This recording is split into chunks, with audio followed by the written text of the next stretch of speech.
So hello guys, what's up and welcome back to my YouTube channel. It's me, your girl barrister Neze, and this is Nezeville. I'm sure that it's not news to most of us that popular and talented gospel artist Nwachukwu Osinachi has passed. She passed on Friday, April the 8th, in a hospital in Abuja where she used to reside. She was only 42 years of age. Before her passing, Osinachi was a member and a lead singer at Dunamis Church, a new generation church in Abuja. Her death came as a rude shock, a very huge rude shock to her fans, followers, and admirers all over the world. Osinachi was really loved. Her angelic and electrifying voice could possibly make the devil have a rethink and seek for salvation. She was such a talent.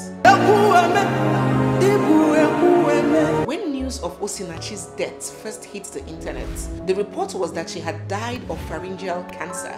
That's a kind of cancer that affects the throat.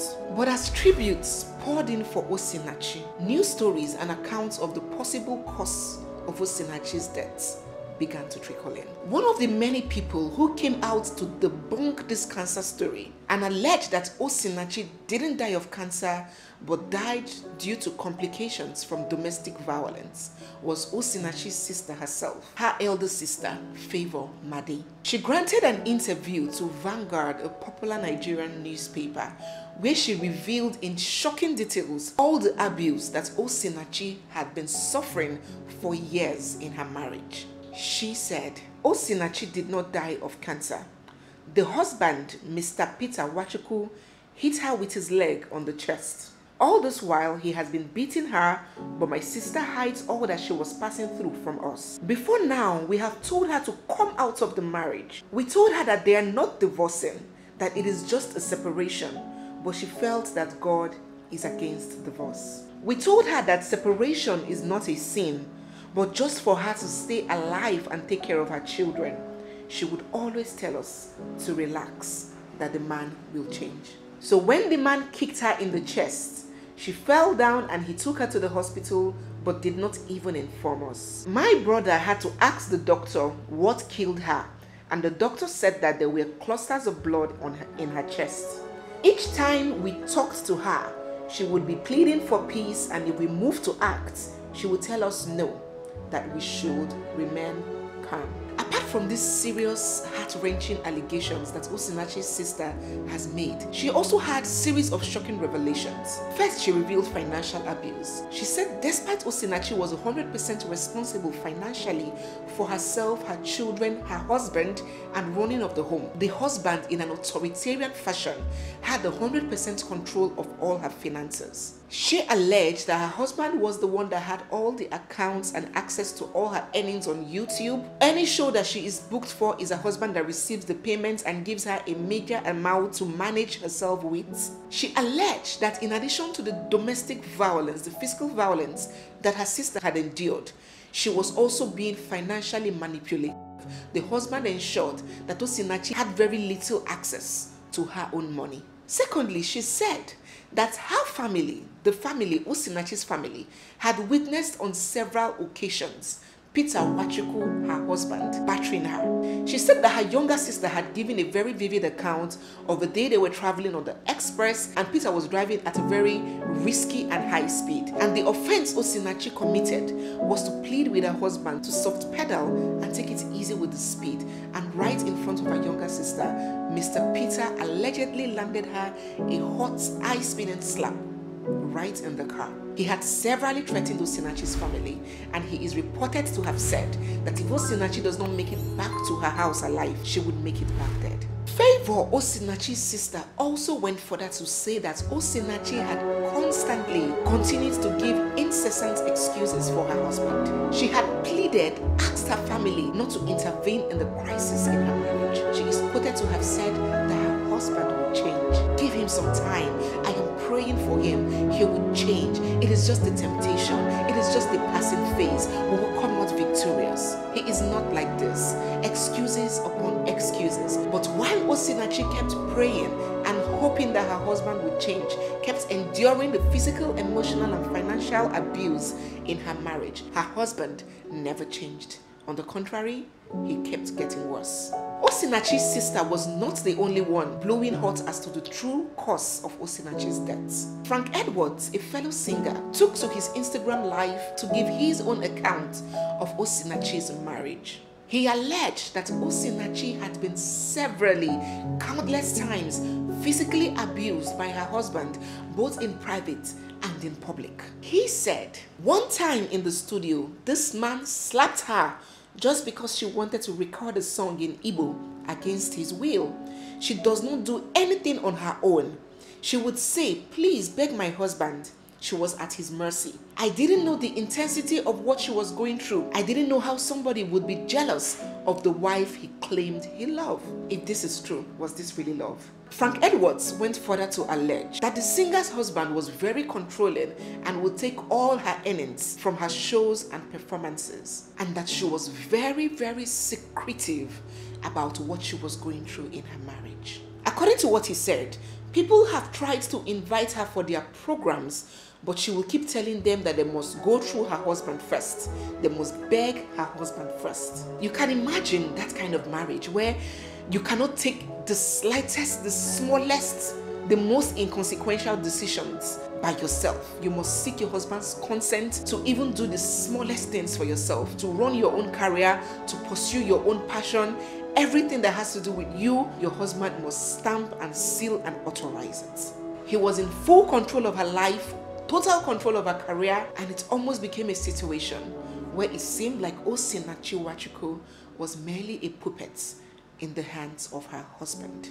It is very difficult to digest the fact that a man would have such a talented wife who has dedicated her craft to serving God, a talented wife who every other person sees and enjoys her light shining, but your sole purpose is to dim her light. A wife so naturally blessed and endowed, whose voice, whose talent has been responsible for giving life, revival to several souls all around the world. And instead of the man to encourage her, to harness her full potential, to assist, project her, to understand that when a woman does well, she does not even put her maiden name on the map. She puts her husband's name on the map. Osinachi Nwachukwu was known as Nwachukwu. Nobody has an idea what her maiden name was. A man that does not understand that his wife's success is his own success and his family's success, and is to his own glory and credit. A man that feels threatened by the talent and potential of his wife. A man who feels insecure. A man who feels bad that all the attention, spotlight, and limelight is beaming on his wife rather than him. That is the picture painted of the man that Osinachi married by her family, friends, relations, and colleagues. And as the news of Osinachi's death and the alleged cause being domestic violence continued to spread around, more and more people continued coming out to give their own first-hand experience of what Osinachi's marriage to Peter Nwachukwu was like.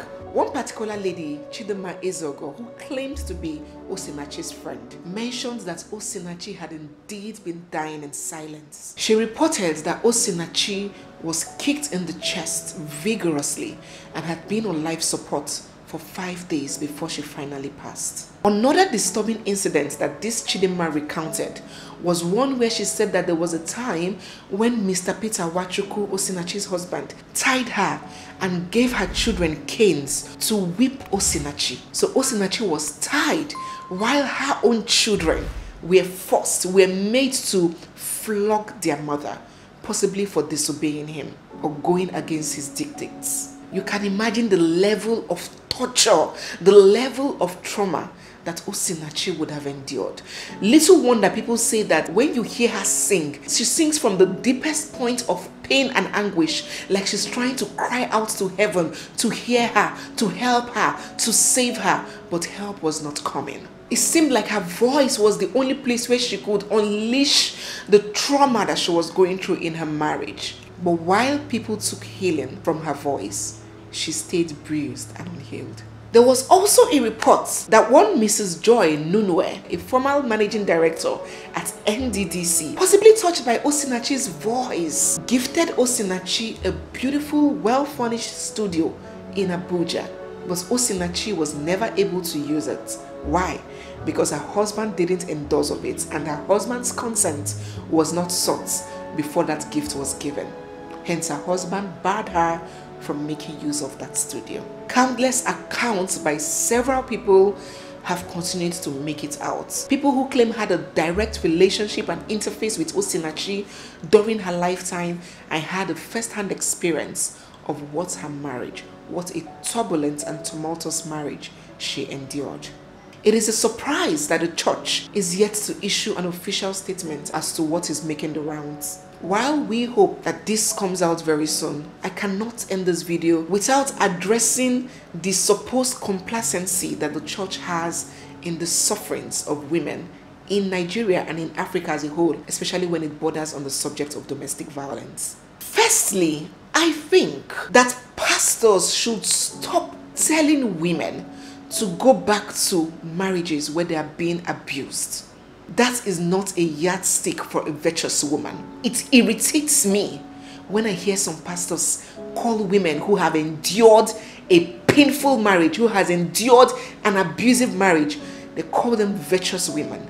They bring them to the stage, applaud them, celebrate them as virtuous women. Why? Because they could endure 30, 40 years of both physical and emotional abuse from their husbands. Pastors need to understand the position and the place they hold in the lives of very impressionable women in Africa. There is nothing honorable about being a punching bag. There is nothing Christian or born again about subjecting yourself to a life of torture. Pastors need to start preaching all of these kinds of messages in the church. We all know the degree of respect and regard that women, especially in Africa, accord to their pastors. I mean, many women even listen to their pastors more than they listen to their husbands. These pastors need to understand that they owe a duty of utmost good faith to their congregation. Pastors should understand the role that they can play both in the families and the lives of people. Pastors should understand the roles, the sacred role that God has put them to play in the lives of people. They should desist from telling women to go back to men that are beating them and tell them to pray that God will change them. God does not change batterers. God does not change murderers. Human beings change with the help of God.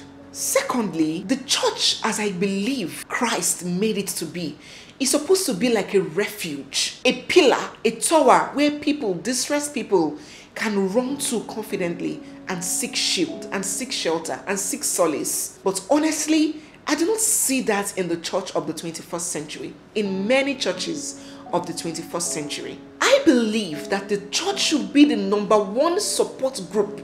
It's supposed to be the place where women who are victims of domestic violence can go to, can run to, and seek protection, and seek guidance on how to take it up legally, and seek refuge, even temporal accommodation. When I read and hear of churches abroad that give food, shelter, clothing to indignant people, even migrants from Africa, the first place they seek help is in the church. The church over there is ever willing to embrace its arms open to people who need help. But can I say the same for many churches in Nigeria? What is more common is the demand for all kinds of givings with different nomenclature. Seed faith, tithes, offering, first fruit, covenant seed, all kinds of names. I'm not criticizing that. What I'm saying is that as much as the church takes, the church should learn to give. That is a symbiotic relationship when you take from those that have plenty and give some to those that have few. That is equity. That is kindness. And that is the kind of church that Christ preached and left for us. Thirdly, the churches need to start celebrating women who were bold and audacious enough to take a walk from an abusive marriage. It is not easy. If Osinachi had left her marriage, trust me, she would have been labeled a divorcee. She might have even started losing gigs and shows and performances. Like, how can a woman of God be a divorcee? Probably she would have started to be looked down on. And all these reasons put together could be the reason why Osinachi saw herself in hell with an exit door and refused to take it. The shaming, the discrimination has to stop. Women who did right for themselves to step out of an abusive situation should indeed be celebrated, and they should be made to tell their stories as success stories not as shameful stories. Before I wrap up this video, it's important that I mention something that seems like a good news. Yes, well, Peter Nwachukwu, Osinachi's husband, has been finally arrested by the police. He was arrested and is being investigated on the charge of culpable homicide, a very serious offense, one that could be punishable by death. Be very sure that as more and more details of this case, this painful case of Osinachi Nwachukwu unveils, I will be sure to bring it to your notice and to share with you. In the meantime, do drop all your thoughts, emotions, and feelings in the comment section. And don't forget to subscribe and give this video a thumbs up if you haven't. Thank you so much, guys, for watching. It's me, your girl, Barrister Neze, and this is Nezeville. I'll see you guys in my next one. For now, bye.